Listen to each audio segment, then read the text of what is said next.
Many of you will be familiar with the fact that there are quite a number of members of families in the Maponya clan, if you will. Right now, I'd like to call on Mrs. Naledi Sibeko, who is going to pay tribute on behalf of Ntate Maponya's grandchildren.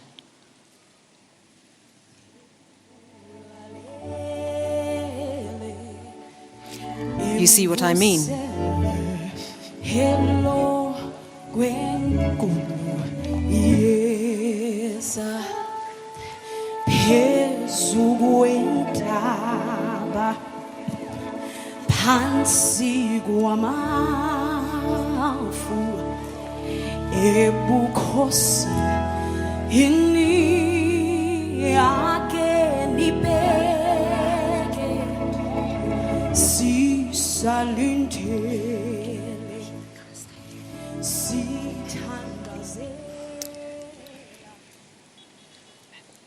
Good morning to everybody here, and all protocol observed.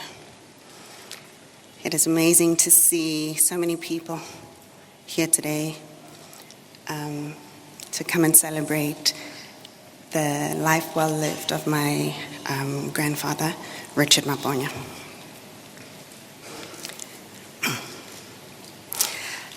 Our grandparents, Richard and Marina Maponya, built many family homes together. Starting at their home in Dube, Soweto, where they raised their children.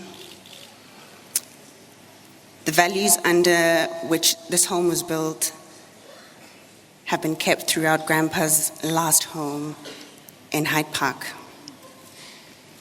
We've all had the privilege at some point in our lives to have lived with Grandpa. However, the house in Ilovo, which was aptly named Sitlageng, stands out the most. Sitlageng means a nest. And a nest, as you know, is intricately built by the mother and the father bird by patiently weaving together twigs and branches of leaves to create a nurturing environment for offspring. We gathered often as family at Sitlageng, celebrating many different occasions, and Grandpa made sure that we were all there. In the early years, Christmas would be the highlight for all of us because Grandpa became Santa Claus. He'd play along and dress up for us as he dished out presents to each and every one of us and more. Every birthday was a treat as we received a 100 Rand note to go buy our whims. He was quite generous those days, I must say. And also 100 Rand went a long way for a 10-year-old at the time. Until we got a little bit older and those 100 Rand notes were no longer coming freely and we had to work for our pocket money.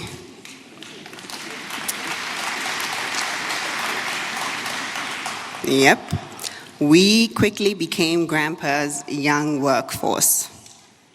We filed his papers at the office. We did stock taking, counting at the stores, ko Dube, ko bottle store, le ko shopo. We wrote out checks, believe it or not. Some of us here signed those checks, by the way. We manned the tills, became his secretary, did all the banking and many other chores. There was no room for mistake with Grandpa. It was quite intimidating, but it happened. When we did something, we had to do it right. Unbeknownst to us, this was our learning ground and the skills we acquired by just doing our chores. Hard work was the name of the game.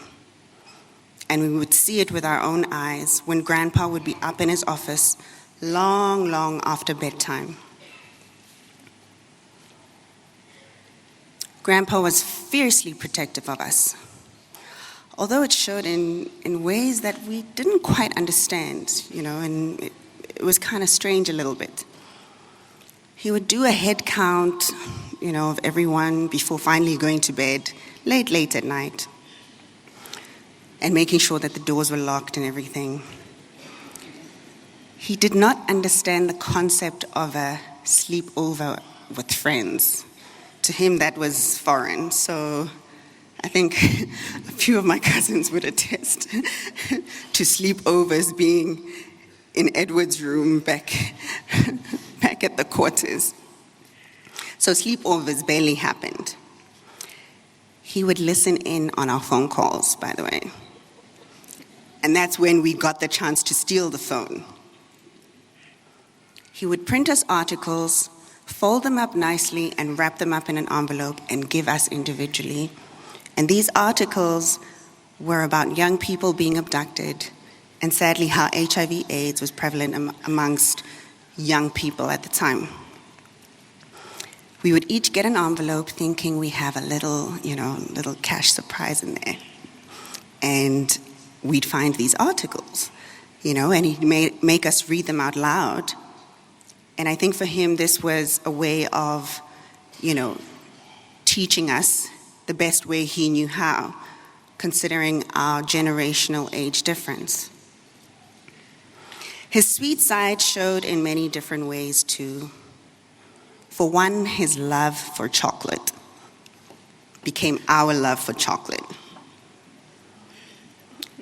When you'd go to see him in his bedroom, you would for sure come out with something sweet and Swiss. His endearing kisses all around your face really put a smile on your face throughout the day.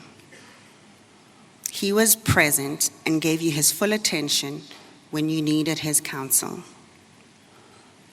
His terms of endearment went from bloody monkey to darling.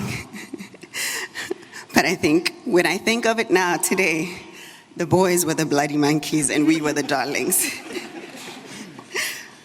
Grandpa had a great sense of humor, and we would laugh often with him. He really had his own special way of showing us how he loved us. And I'm quite sure at some point we each thought that we were the favorite. Most recently, we celebrated his birthday with cake and conversations. We got to ask him any question about his life, his long life lived. And Grandpa's memory was amazing because he would remember things such as his very first salary, which was one of the questions that came up, the sequence with which things happened, and very special stories that he told us on his birthday. He believed that he was blessed with a long life because he respected his elders and his parents, and today we dare forget that lesson. Grandpa was very humble, and to us he was Grandpa. What was a tycoon, greatness, rich, wealthy, a legend to some in the outside world, to us and to him, pursuing his dreams, working hard, and not taking no as an answer was simply it. That is our legacy. We are truly, truly blessed to have lived our lives with Grandpa. And we are truly blessed to have him now as one of our great ancestors. He will continue to be a shining light in our lives. Through his struggles and achievements, he taught us morals and good values to live by. And so today, when we soar our wings, it is with pride, humility, love, morals, respect, and unity, because after all, we are Grandpa's children. Thank you all. Thank you.